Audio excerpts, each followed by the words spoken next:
Join me in prayer.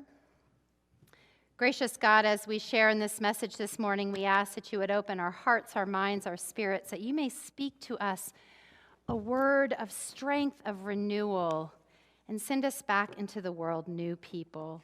May the words of my mouth and the meditation of my heart be pleasing to you, O Lord, our rock and our Redeemer. Amen. Okay, Allison has good news. The Broncos won. That's actually really good news considering. Okay, anyway, that's not the beginning of my sermon, but a fun joke. Don't you want another stewardship joke? Why not? Well, it says 3 boys are in the schoolyard bragging about their fathers. I'm changing it to three boys in the schoolyard bragging about their mothers, right? And the first boy says, my mom scribbles a few words on a piece of paper. She calls them a poem, and they give her $50. The second boy says, that's nothing. My mom scribbles a few words on a piece of paper. She calls it a song, and they give her $100. The third boy says, I've got you both beat. My mom scribbles a few words on a piece of paper. She calls it a sermon, and it takes 8 people to collect all the money. That's really bad. They're getting worse, I know. But the thing is that we are in this time where we're talking about stewardship, and it just irks me that sometimes it's like, okay, all we're going to talk about is money, and that isn't quite the way that it is, especially as you heard as Tricia was talking to the kids this morning about what really is stewardship. And yet, today is the day that we're going to talk about money. In fact, Jesus talks about money as much as anything throughout the Gospels. So we're really talking today more about acquiring. And as we look at embodying the good news, what is it as we look at Jesus' parables and what it teaches us about a life of faith? The question is, how is it today that we embody the good news of Jesus Christ in the world? And really, much of the world defines what matters in life around acquiring and the money we make and success in many ways. And I don't know about you, but when I read or watch the news in the morning, one of the first things is about the stock market and the recession, right? Or the looming recession. And it's just sort of a constant discussion in our lives. And so even though that's the way the world tends to focus, Jesus offers us a very different way. Jesus talks about money and acquiring and giving in a way of embodying the gospel. I was thinking about Forbes' richest people, and something that we'll often go to and look at and see who's moved up and who's moved down. And I was talking to our tech team this morning a little bit about that and just how fascinating it is to look at who's on that. But that, again, it's this focus on money. We may not be on Forbes' list here, but we do it in other ways. We measure things like through this. I don't know what number are we on? 13 or something? Is it 13? Yeah, 13, 14? See, I am not even what number do I have, Joel?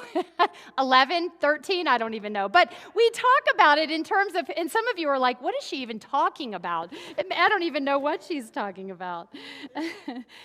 But the other thing is that there's sort of a dark side in our spiritual lives that is talked about when we talk about acquiring, especially as it relates to money. And I've mentioned this before. Early in the church, the monks would gather around for meals, and they came to find that they were having these universal struggles, these universal places where they were missing the mark, and they came to be known as the 7 universal sins.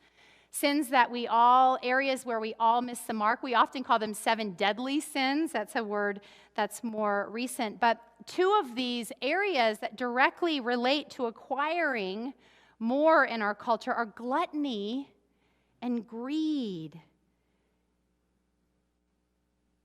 And these are 2 that we're to really wrestle with this morning. This was true for Jesus' time, too. Even though he was preaching mainly to first-century peasants, he would say things like, You cannot worship God and money.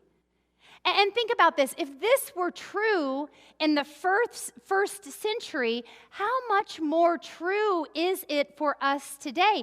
They didn't have Amazon. They did not have Groupon. They did not have malls on every corner or shops on every corner. Today we are bombarded with this. And that's why we're going to just sort of sit with this today. Paul says this in 1 Timothy, and this is an important scripture for us to think about this morning, as he's talking to one of his mentors and who had several churches, and Paul's writing this letter to his mentee Timothy, and he's saying, but people who are trying to get rich fall into temptation. They are trapped by many stupid and harmful passions that plunge people into ruin and destruction. My husband would input horses right about now. But this is important. It says, not money, but the love of money. The love of money is the root of all kinds of evil. Money isn't the root of all evil. Money is a neutral source. You can use it for good or you can use it for not so good. And so the question is how we use it and look at it. Thinking about this struggle for possessions, Adam Hamilton years ago did a sermon series where he had an auctioneer come in and share a little bit about his job of auctioning off estates. I don't know about you, but have you been to an auction? As a child, I loved going to auction. Anyone? And anyone here an actual auctioneer?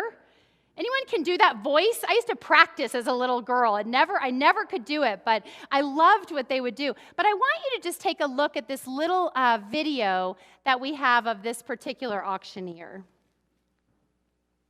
Thank you very much, ladies and gentlemen, for attending the auction day. I got $20 now, 30, yeah, 35 now, 40, yeah, 45 now, 50, 55 now, 60, 65 now, 70. That's $65 bid now, 70. Would you get 70? $65 bid now, 70. Would you get 70? Sold it over there, $65, number 222.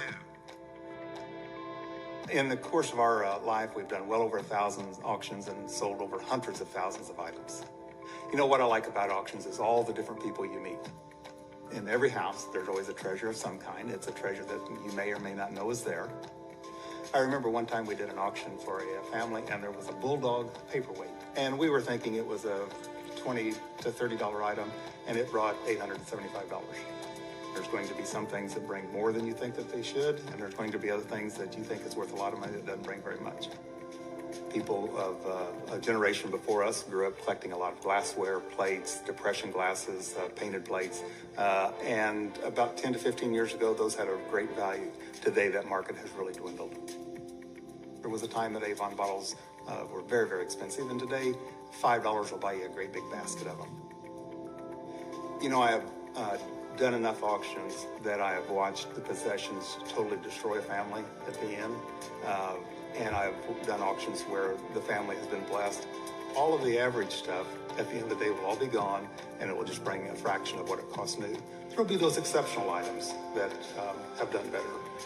I always sit down with the client ahead of time, try to tell them that, you know, we're going to take your life's work, and in about 4 hours, we're going to dispose of it.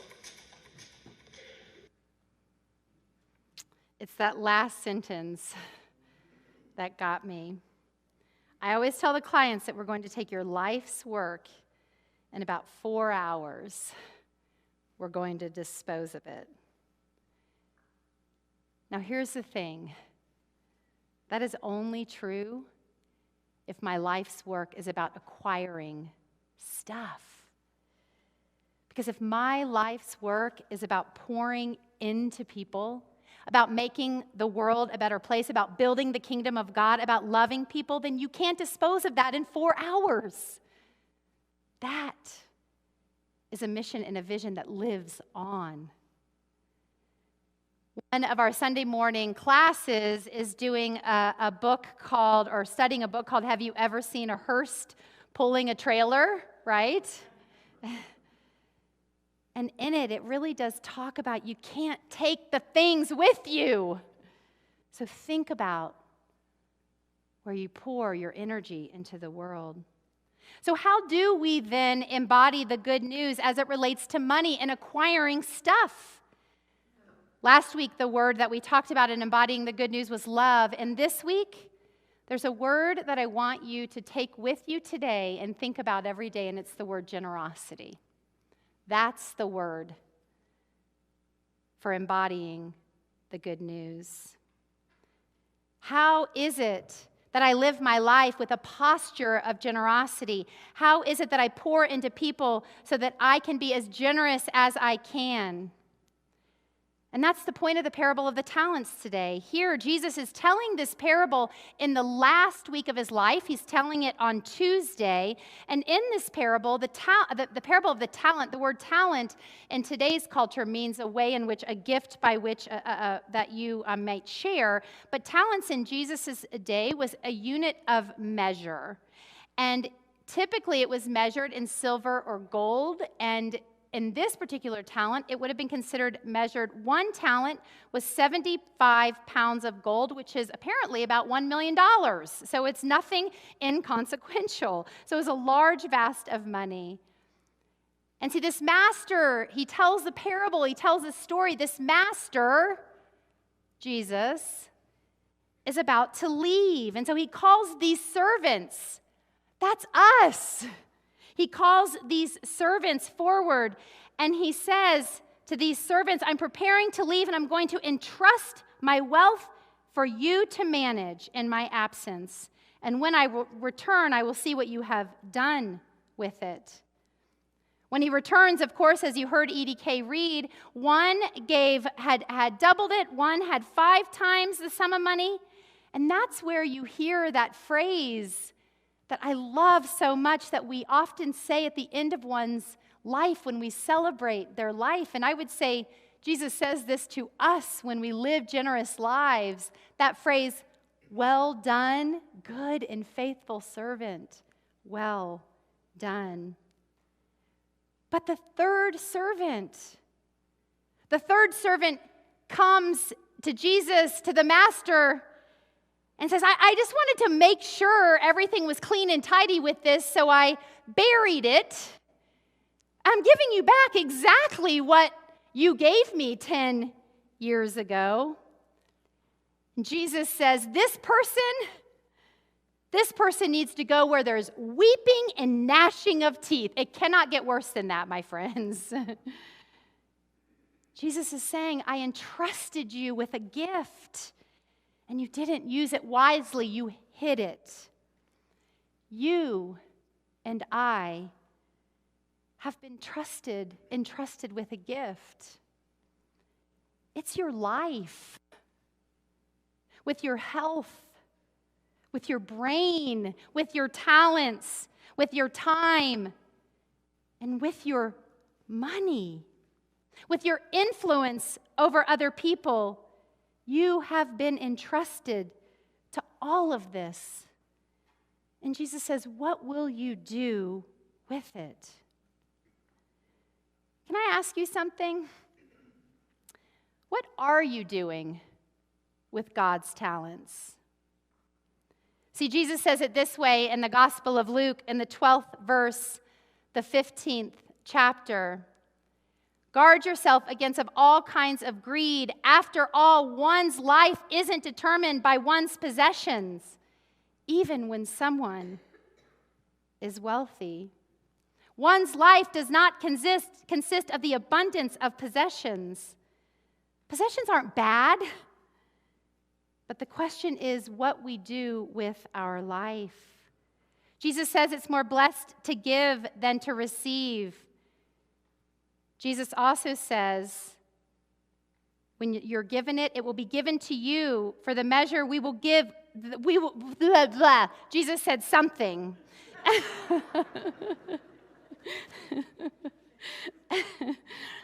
The measure that we give will be the measure that we get back.